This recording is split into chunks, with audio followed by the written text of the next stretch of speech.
Give us any chance, we'll take it. Read us any rule, we'll break it. We're gonna make our dreams come true. Welcome to Nap Tonight, podcast about 8 seasons in a row. I'm Mr. Fernandes, and I'm Chris Jayawardena. Hello. we're going to review Separate Tables, which is an episode from season 5 of Laverne and Shirley. It is in fact the season 5. I almost said series finale. 1, 2, 3. And it is in fact the season 5 finale. It's directed by Frank Alessia and written by Deborah Raznick and Ria Nupus. And Chris will have some facts about both of them later on in the show. I will have All many of facts, them. indeed. Yes, all All three of will them. have facts, as well as from folks from in front of the camera, as well as behind the camera. Yes. There will be much facting happening. Here is what the episode's about. When Laverne can't find anyone willing to go with her to a viewing of Bride of Buona Devil, even asking Lenny and Squiggy and eventually inviting Mrs. Kolchak to come with her, Shirley diagnoses Laverne with monophobia, a fear of being alone. To break her best friend of her fear of being by herself, they head to Fister Fong's, a restaurant Laverne has long wanted to go to. Will Laverne survive the evening and overcome her trauma? What'd you think of this one? Well, that was weird. Yeah. Since when is Laverne afraid of being alone? This is like one of those weird unformed attribute episodes. All of a sudden we find out she's afraid to be by herself. It's like, oh. Oh, Yeah, makes no sense. I guess that's what what bugs me about this. I mean, okay, so first of all, I understand that the deluxe rinse-a-phone is very important to the boys, but the chance to see a movie with a perfectly good Laverne in Zulu vision, that is probably racist as hell and super exploitive. I mean, why would you not? Why would you not? Especially Lenny being alone in the dark with Laverne, like he wouldn't say yes. Yeah. Oh, totally. They'll wait till someone gets up to get popcorn and place a whoopee cushion down. I mean, God. Yeah. Actually, the idea, and not to mention the idea of them working on the rinse-a-phone in the movie theater would be absolutely that's an episode in and of itself. Yeah, that'd be funny. That would be very, very funny. I can actually picture them standing there in the dark with water cascading down over them. The rinse-a-phone is probably the biggest highlight of the episode. Yes. To be honest. It's not as funny as the combination toothbrush and radio that they made earlier in the series. It's at least visually amusing. You can credit them with that. But it is the best part of the entire episode, which is entirely and that weird. whole scene, just the dialogue. I love as thrilled as I am to see soap almost touching your body, get out. To which my note afterwards is, hate sex in the shower? She's going to beat that man to death and have the best orgasm of her life. Anyway. Oh, wow. Oh, that's great. I also love they called it the deluxe rinse-a-phone, too. Yeah, it means they'll be able to charge more money for it. Yeah. I was going to ask what the standard version is like. Can you imagine what the standard version of it is like? It probably gets terrible reception and you can't make any long distance calls. Probably. I love Squiggy. This is stupid. Hello, stupid. Oh, it's so good. Yeah, Primo Boys content is my note for that. The whole thing. Yes. Hello, Mr. President. It's very as a fan of Mystery Science Theater, it's very invention exchange, which I absolutely adore. And I did mention, I think it was in season 4 where the boys were kind of coming up with different schemes. I kind of like them as inventors. These failed inventors, I think, is a way cuter gimmick than them trying to scam people out of money. Because here it's like, I even love it. It's like, no, mankind comes first. If Edison had spent all his time with the movies, he wouldn't have invented the movies. That's fantastic. It's really cute. Inventing things absolutely fits Squiggy's inflated sense of self, which he uses to cover up his absolutely dire sense of self as well. And it allows the both of them to kind of contribute to the world in their absolutely cockeyed perspective. That's why I really enjoy it. Exactly. Because in a way, they're actually created things that we could use to this day. We actually do have devices where we could put our cell phones and our iPhones in the shower in a protective casing and use them while we shower. Yep. Those two exist. Yeah. Yep. And with the battery stuff, we have like little, because oh, excuse me. I know multiple persons that whenever they take a shower, they have their phone playing music while they brush their teeth and do all the things. Yeah. So they were kind of ahead of the game. They were correct in a lot of ways. That's fun. The boys gasping ensue vision is also great. And Laverne and Lenny were coordinated in plaid here for absolutely no reason, but very cute. The things you notice that I don't. Come on. Next time, take a look, and you'll see they're both wearing plaid, and they're both wearing complementary shades of plaid, complementary colors. So, yeah. Yeah. Well, it's a good way to know that they're still alive and they're not dead men. Steve Martin, where are you now? Besides on Hulu. Anyway, I want to backtrack and talk about Shirley's Toothpick house. Yes. Is this sweet or is this sad? That she's just sitting there spending a whole night making her dream toothpick house. It's sweet until it's sad. Yeah. It's sweet until this is a one woman's job. That's why it has to be perfect. You understand that? It'll ring with the sounds of my firstborn child. And up to that hello joke. Yeah. That's when it's like, oh no. Yeah. Oh, Shirley. Yeah. Oh. I know. This is the kind of behavior that happens, and then the woman or person in question just runs after that goal their whole lives, and then they never get there. That's the kind of and then she's gonna be like 80 making tiny toothpick houses going, someday, and that's kind of obsessive behavior where it doesn't look good. Oh God, that just rung that we'll talk about it after recording, but that hit close to home. Ouch.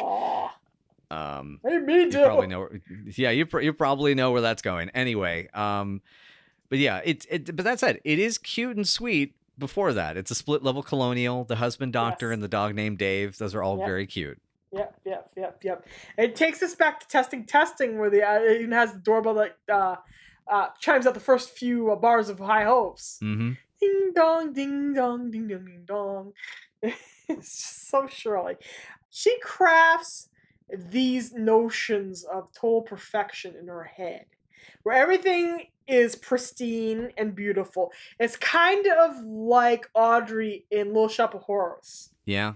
Where she just has her beautiful house and her beautiful couch covered in plastic and her wonderful children, and they're sitting there eating TV dinners and watching Howdy Doody, and everything is beautiful and safe and sunny. And somewhere that's green. Somewhere that's green. I'm still glad they refilmed that ending. Anyway, she doesn't allow for the fact that even in suburbia, disasters can happen. You can end up with lousy neighbors. Your kids aren't always going to be perfect. They'll lie and they're going to cheat and they're going to steal and they're going to say stuff and do stuff that they. A terrible criminal gang moves into the area with assassins and chemists and gun dealers and all that. Someone cooks meth in the basement, and his name is Jesse. Hey, I was trying to reference my movie, but anyway, yes. I know. I was thinking of your movie, and I had to make it into a Breaking Bad reference. Anyway, you had to break my bad reference, didn't you? But a bing! Got you back. Oh yeah, there we go. But yeah, exactly. It's the Shirley's, her whole wanting this perfect dream. Which the thing is, even if she had the perfect dream, she would probably be bored. She would be satisfied for a while, for a bit, but there is a part of her that is mature enough to know that that level of perfection is kind of nuts. And and even the way that, because I think also part of the way they're setting this up, it has to be perfect, shows why Shirley meddles in this situation. Yeah. Because as an interesting example, my mother was really not a fan of this episode.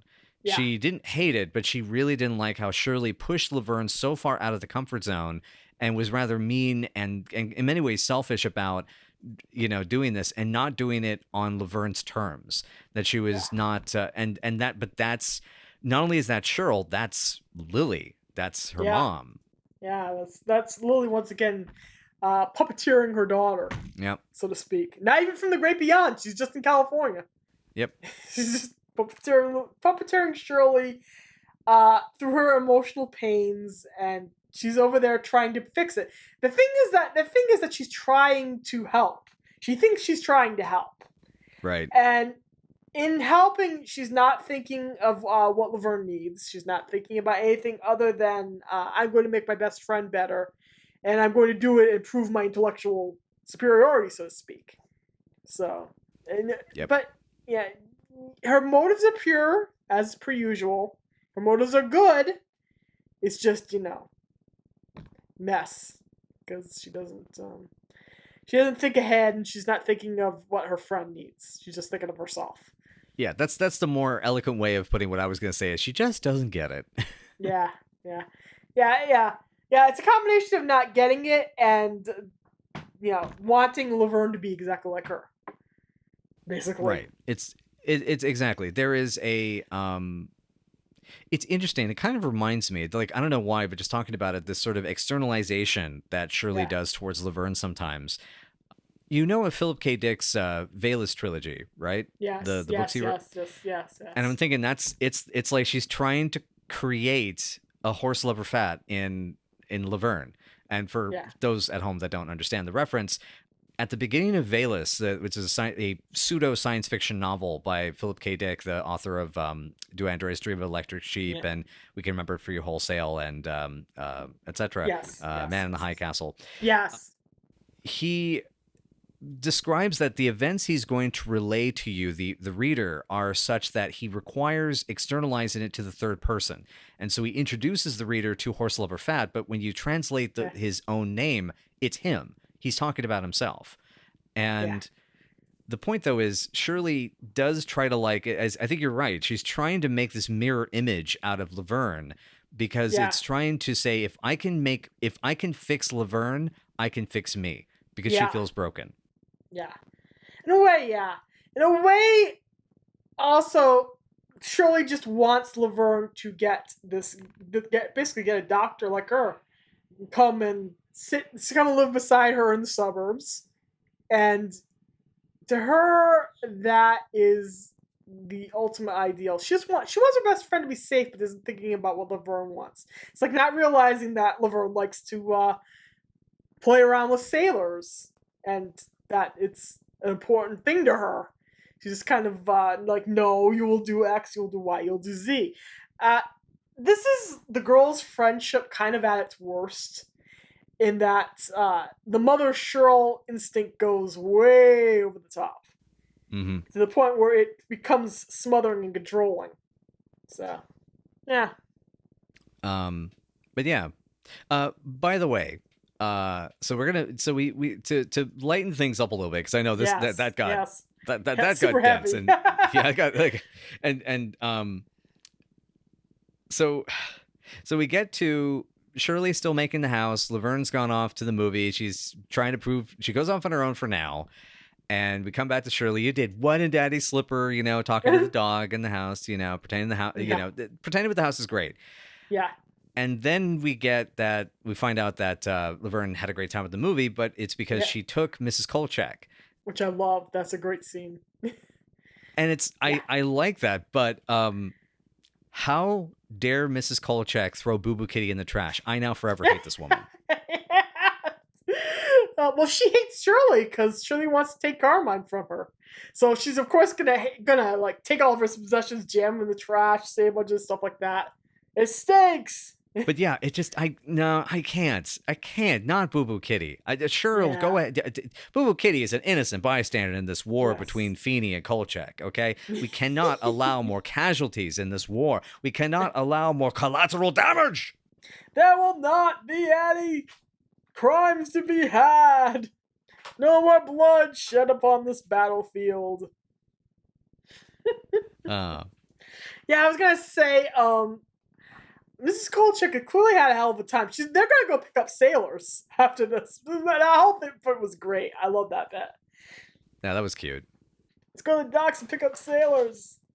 I love her. I love the whole concept. I love the idea of them doing this. And then it turns out Mrs. Kolchak was successful. she managed to pick up a sailor. Yes, I did love that. That was great. Yeah, that comes back later. Yeah. I also have a note here before we get too far in. This whole episode, but this scene in particular, I really like the use of medium shots in this. From a cinematography perspective, this episode was a lot better than usual. Really good lighting as well, I noticed. You notice that they did more with both the apartment and the restaurant scenes that are coming up. Yes. It looks good. Yeah. I forgot to finish my note about the insecurity discussion. Damn, I must have gotten distracted. My notes just trail off all of a sudden. Oh, dear. But also, better than Belafonte? How dare you, Shirley? That. Sorry, I love Harry Belafonte. Belafonte, I will always. Yeah. Now, understandably, he's really, really talented. Bobby Babalooey. Mm-hmm. I was gonna say, I wonder if that was a Babaloo Mandel reference because we know he worked on the show. That's a very good point. I was amused by that. That's a very good point. I'm super curious about that. Julius LaRosa foreshadowing. There's a previous reference to Julius LaRosa in the show. Oh yeah, Julius LaRosa made me this tuna fish sandwich. Wow. So Mr. Excitement does pop up later in this episode. It's treated like a big deal. I'm sure most of the audience watching the show had no idea who he was. Yes. I know. It's very. It seems a very geographical, cultural thing. Yeah. He gets no reaction from the audience at all, by the way. No reaction at all. And honestly, I didn't know who Julius LaRosa was when I watched the show for the first time. It was one of those things where I thought he was a character they made up because I was a kid. So I was like, that is adorable. Yeah, sometimes when you've never heard of a pop cultural icon and he gets referenced, you go, oh, well, I guess they made this person up. Cool. But it turns out he wasn't. Yeah. I love that the Pfister Enterprise conglomerate, corporate arm, whatever you would like to call it. Yeah, Pfister Incorporated. Yeah. Yeah, Pfister Incorporated has extended to owning a Chinese restaurant. Yes, very culturally appropriative, which, my goodness. Oh, yeah. But it is, there are a lot of elements of the scene that are very cute. Yes. Like, I do love that they actually love Shirley's sense of humor. Yeah. Her silly jokes. Yeah. And it's not that they're bad because they're still funny jokes. It's like, you have any reservations? None. We're sure the food here is very good. And it's a silly joke, but it's a good fun joke. Yeah. It is sweet. It's good natured. It's very good natured. Yeah. And we get to see Pat Morita playing another character in the Marshallverse. Yep. My note for him is actually, hey, Pat. They could have just as easily borrowed the Arnold sets or filmed this on the Arnold sets and had them go to Arnold's and have Pat Morita be in it. It's like Pat's character is yet another character in the Marshallverse that's not related to the other character that he plays in the Marshallverse. And it's sometimes annoying, especially when I'm specifically thinking of the multiple Al's that we have, to the point where there's two priest-related Al characters who are related to each other, but aren't the same guy. It's just odd. Could have just do a law of economy characters and have them be the same dude. So I know how things like that happen, but yeah. There's Orientalism, slight veneer of it, just burnishing everything in this whole series of scenes. Yeah. It's like the one joke that worked for me was the how's your mother? Is she Chinese too? And said, yeah, she was after Pearl Harbor, which is he's allowed to do that. He was a guy. Yeah. He's a guy who actually was in an internment camp. If he was okay with doing that joke, I'm not going to complain about it. Yeah. Pat was a cool dude. You hear a lot of wonderful things about him. Absolutely. Yeah. So actually, I do mention in my notes about him, he does what he can with the role, but he has to do fake Mandarin and all that sort of stuff. There's only Laverne and Shirley appearance. If you want more details about why we think Pat Morita is the Gynchiest, I recommend going to our Blansky's Beauties bonus episode we did last year. and that'll give you more notes about it. But yeah, like the fake Cantonese, just I think it's fake Cantonese. I think, based on the sound of it. But yeah. Yeah, sweet and sour yak, all that stuff. Yeah, the awkward food they're looking at her, etc. Yeah, it's sad because there's a lot of really well timed comedy beats and awkward comedy here. Like I love the sit down, and Pat Morita, ends up sitting himself. Like he's like, oh, is she yelling at me? I mean, what am I supposed to do here? Yeah. There's so many bits like that work really well. And it was a huge gust of wind. That was funny. Yes. Oh, totally. Right. Yeah. That's right. That's with the napkin, right? Yeah. The napkin bit is funny, but like everything surrounding it is just like awkward, and the whole time you have to sit there and deal with the fact that Laverne was not like this before. We have examples of Laverne eating alone before. It just Ugh. Yeah, but the show tries hard with this weird little concept. I will say that. Sorry, go ahead. Go ahead.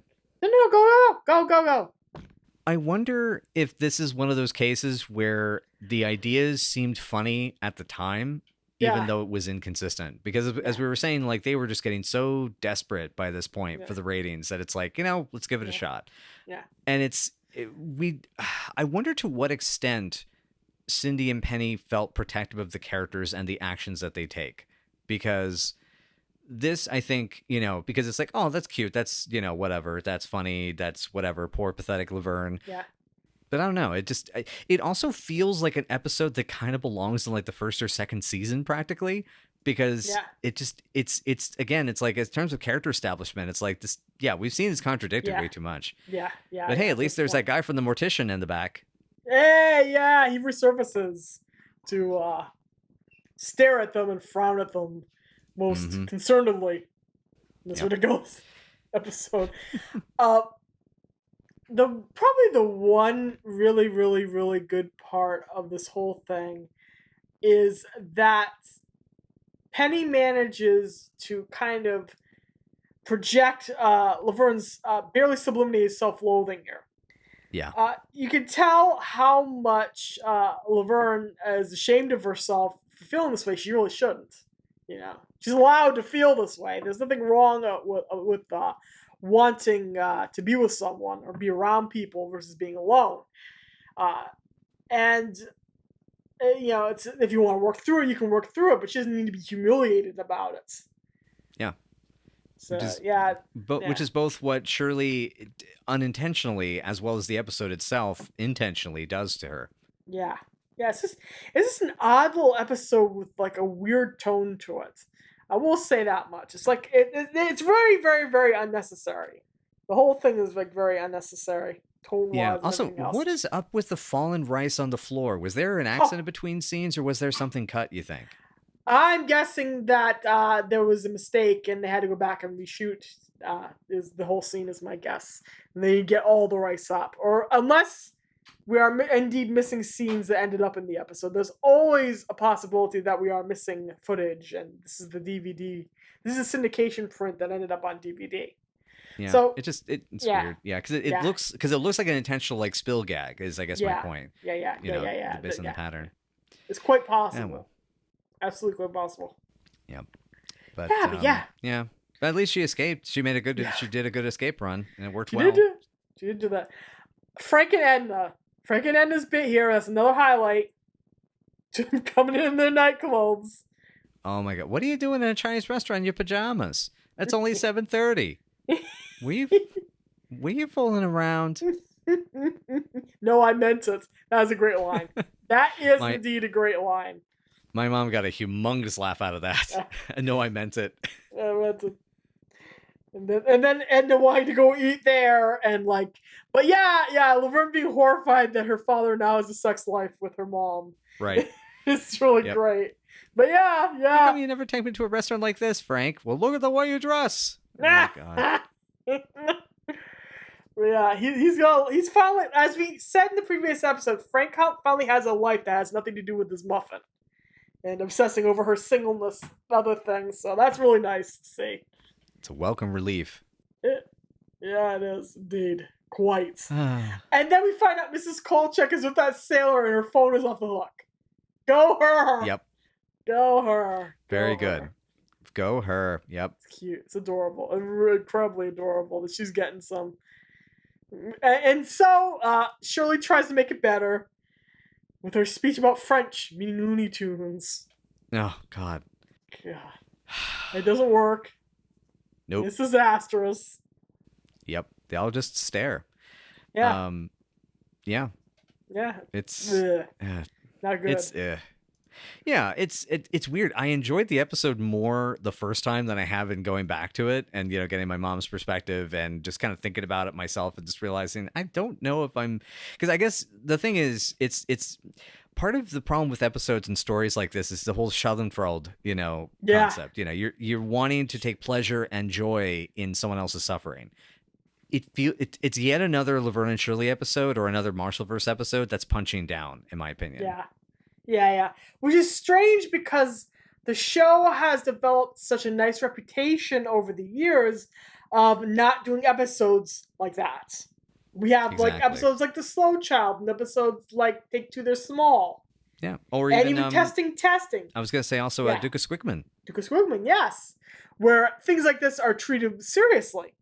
You're allowed to be different. It's okay that you're different, and it's okay that you see the world in another different way. You're still a human being. And here it's just like mock the phobia, and then the phobia is silly, and the Laverne must get over it, and so she does. Yeah, it's an unfortunately thought out episode. It really is in a lot of ways. There's some gem scenes and moments and concepts that I would pluck out and move somewhere else, but yeah. This is one of those episodes that does not need to exist. Yeah. Just overall, it's overall, and in this season that's been this strong, it's just annoying that it is what it is. It chooses to be those things. Well, at least it does have a good fortune cookie joke and freeze frame. Yeah, and a freeze frame and cuteness. And Laverne goes off to see Julius and Rosa alone. Yep. Yeah, and we get a Dear Diary tag scene. Yes, we do. For first time in a long time, I think. Yeah, it feels like it anyway.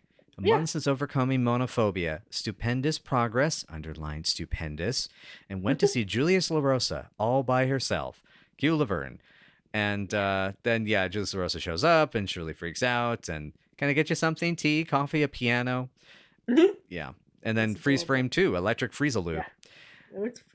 And then we take it higher. It's like, goodness. You know, I actually haven't seen either one of them.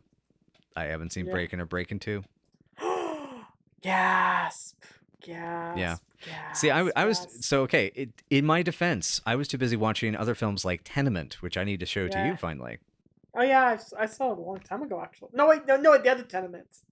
Yeah, the one Tenement, the one with the 80s one, the woman directed Grindhouse picture. Oh, I haven't seen that yet. No, I haven't seen that at all. Okay. Yeah. And I remember you and I talked about it, and I was going to show it to you. So, so you show me Breakin', I'll show you Tenement. How about that? Next time it's on TCM Underground, we'll tape it. Yeah, we'll tape it, we'll watch it, and then we'll watch it together streaming over the internets, and we'll do it at separate tables. Dun, dun, dun. Boom, boom, boom. The funny thing about this is that I'm literally taping Harold and Maude right now. I love Harold and Maude. Oh God! My mom got me to watch that because she saw it when it first came out and she loved it and God, that is it's a masterpiece. Sorry, everyone, we're getting distracted. Separate tables. It's because how bad the episode is, to be frank. Right. Yeah. Do you have any more notes? Because I have no more notes. I think the only thing I guess I would say is that I also am similarly confounded by this being the final episode of probably the most consistent season of the show. Like, even though it's high, I mean, this is an amazing season. I agree that I think 2 and 3 are pretty spectacular. Yeah. But this I am blown away. And that this was the one that wasn't watched and the ones that are weaker after it. Because I've watched Ski Show. Ski Show hurt me. It, we're gonna do we're gonna have to do a deposition, and I will show you on the doll where it hurt me. Oh dear. And but you like Sing Sing Sing? I do love Sing Sing Sing, and There that's you go. great. But Yeah. it's in the same season as Ski Show. No, Ski Show is season 7. Sing Sing Sing is season 6. Oh, thank God. Yeah. Phew. Okay, that makes me feel So that's better. the difference. Yeah. Okay. Season 7 is uneven. It's just, but we'll all be happy once we finish it that it wasn't season 8. Is all I gotta say. Oh, Lord. When we get to season 8 with the amount of torture you're going to put me through, and I think probably about a year from now, there's some films I'm going to dust off and we're going to watch. Oh God. You can't scare me. I'm a Bruce Campbell fan. Anyway. I don't know. I don't know if you've seen an Andy Milligan movie. God, I'll look him up. I bet you I have. You probably have. One of them played on TCM recently, but yeah, Milligan makes Terrible He's movies. a bit Don Dohler. He's like Don Dohler by way of Jean Rollin, but a lot less interesting. Interesting. I'm intrigued. Very intrigued. That also being said, I think I looked up The Bride of Juana Devil, and I don't think it's an actual. It is not an actual movie. No, it isn't. No, there are movies similar to it. Yeah, there is a film called Juana Devil from 1952, which actually is a 3D film. It's considered sparking the first 3D film craze in the motion picture industry because it was the first feature-length 3D film in color and the first 3D sound feature in English. And we see Laverne and Mrs. Kolchak come in 3D glasses. So it all kind of fits together. That's cool. Oh, wow. Okay, so they mentioned The Bride of Juana Devil was a as kind of like a romantic adventure picture.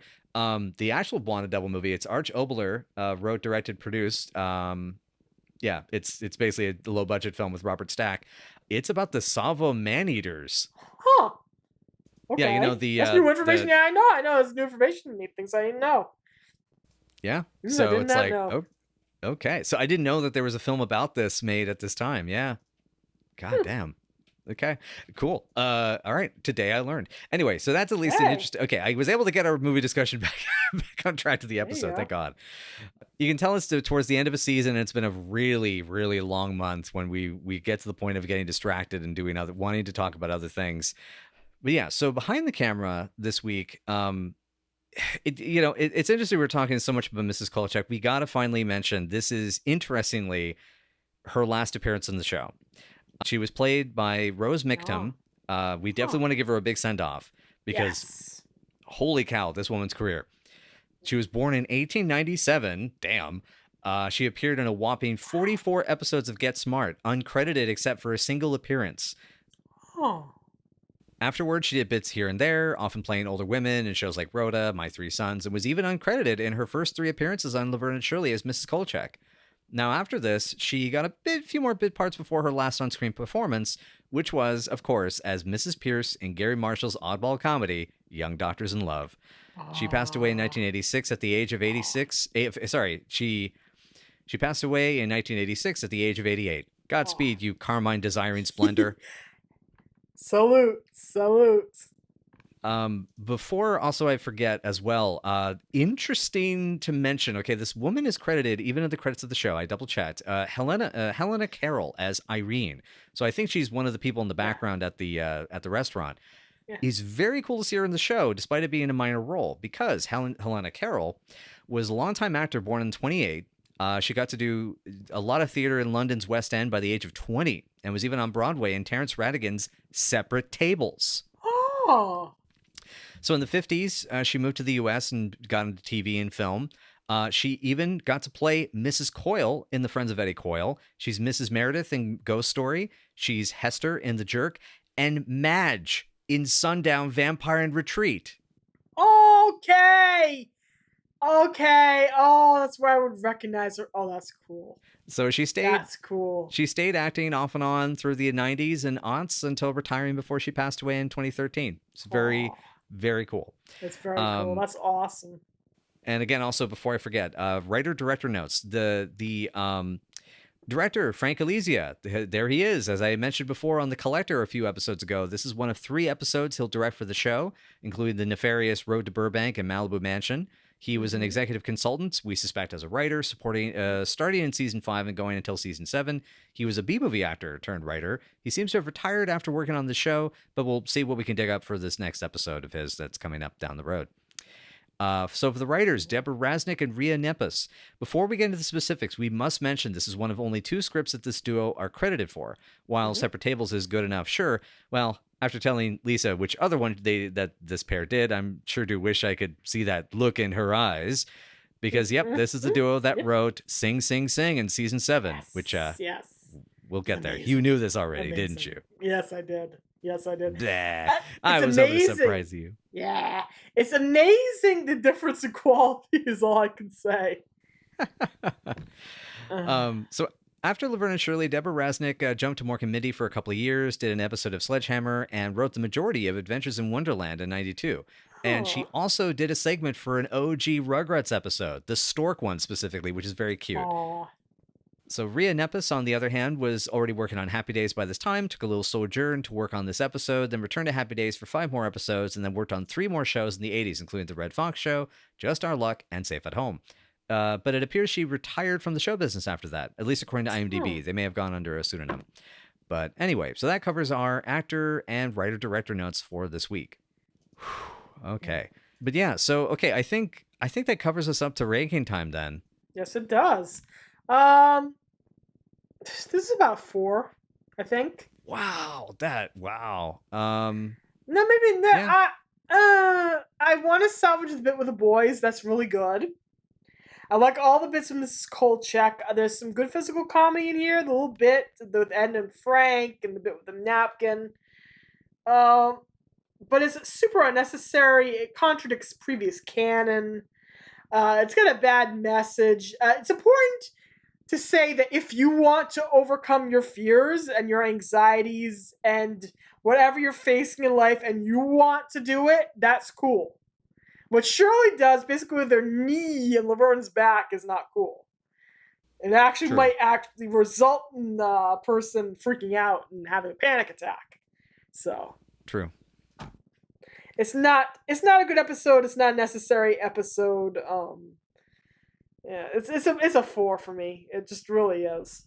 Okay. I think on that note, I was going to give it a 5, but I think now that you mentioned those aspects and kind of remind about those aspects, I think 4.5. I think just because I enjoyed a few of the jokes and I really enjoy the Zulu Vision stuff, and the scene with the boys. Like I want to rescue that scene, that whole bit. Yes, I want to rescue from this. I want episode. to rescue it and have more of it. To be frank, but yes, that's what I really want. Because, you want it to be Frank, huh? Will that mean that you mean it later? Yeah. Frank is the best Frank that ever happened to me. Future me, sync that up, please, so that we get to think about Frank. Only the stars and the moon would collide to be Frank. Never be Frank about Frank. Okay. Let's get back on track here. So I think that covers ranking and all that, but I guess, so cool. Thanks again, everybody, for listening to Night After Night. And if you would like to know more, you can find us on Night After Night PC on Twitter, or Night After Night Podcast on Twitter is also our name there, so it should be searchable. Or you could possibly find us at Night After Night Pod on Facebook, Tumblr, WordPress, Patreon, or YouTube. And you can get in touch with us. You can leave us a comment below. If you're watching this on YouTube, please make sure you hit that like button, hit that subscribe button, ring the little bell, ring a ding, ding a ding, ding a ling ding, and make sure you have yourself a great time today, and you have yourself a great time tomorrow. And I guess, to be honest, I actually don't 100% know what we're in for next. It's the end of the season, and this is the end of the Milwaukee years, isn't it? It is indeed. Oh. In the next episode, we find out that the girls will be moving to California. Oh. And thus begins the next stage in the show's life. Oh. The title is very ironic. Oh. It's called Not Quite New York. Mm-hmm. And it's called Not Quite New York because Penny's original request, and I think an idea several other people had, was that the girls should have moved to New York because we already established New York as a locale where the Fazios had connections back in season 4. But instead of moving to New York, they moved to California because, in Gary Marshall's words, that way we can get celebrities on. We can have more celebrity cameos, and it'll make sense. Don't ask me. That was Gary's logic. All right. Well, okay. I guess in the meantime, I'll get some comfort sweet and sour yak. Always good. Always delicious.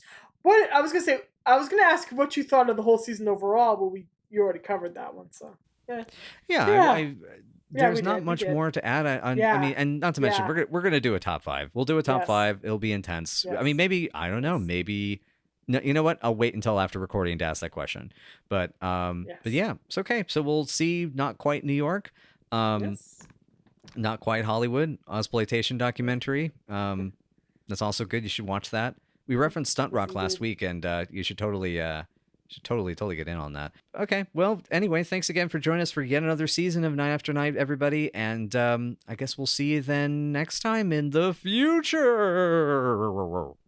We'll even skip a few years in the next season. So are we gonna finally skip 2020 and 2021? We're gonna land firmly in the 60s. I will say mid 60s. We skipped the Kennedy assassination and everything else. So yeah, but then you have MLK and Malcolm X's assassinations, plus the Kent State and Woodstock, and the escalation of the Vietnam War, Richard Nixon becoming president, the Watergate scandal, and Love Story in theaters. Love Story. Love Story. Have you ever seen the Carroll Burnett parody of that? That's fabulous. I've heard it's amazing. My mom's a fan of that part. Yes. A fan of that Carroll bit. Burnett Yes. period anyway. So yeah.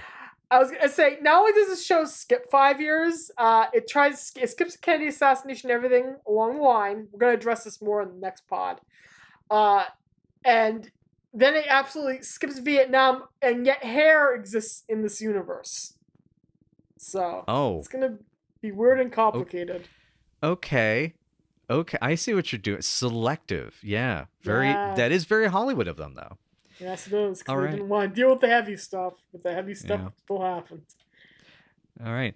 Anyway, so we'll see you then next time, folks. Make sure if you're ever eating alone in a Chinese restaurant, not to let anybody take your dim sum before you're ready. Stand up for your rights. Mm-hmm. Eat with somebody or alone. Do what feels right, man. Do what feels right. Look into your heart. Bye, y'all.